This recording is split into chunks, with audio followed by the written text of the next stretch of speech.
Most people don't realize they are slowly damaging this gearbox every time they sit in traffic. And it has nothing to do with bad engineering.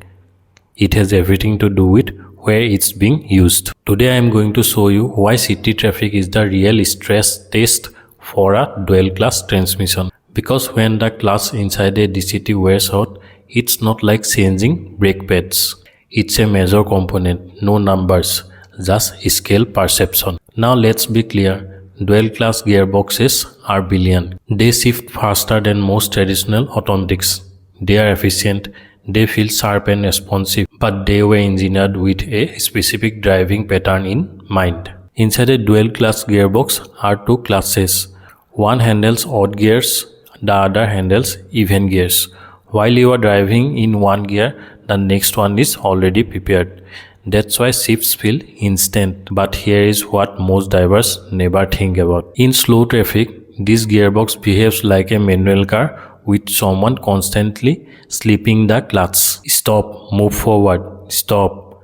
Every single time you creep, the clutch partially engages, and partial engagement creates heat. Imagine you are stuck for 45 minutes. You move 3 meters, brake, release the brake. The clutch engages slightly, then disengages, that engages again. That heat cycle repeats hundreds of times. This is why someone early dual class systems develop complaints in heavy traffic environments. Not necessarily because they were weak, but because they were constantly exposed to their hardest operating condition. And here is something that surprises most owners. The way you drive in traffic can make it worse. Many drivers creep forward using the accelerator. Instead of holding the car still with the brake, they feather the throttle.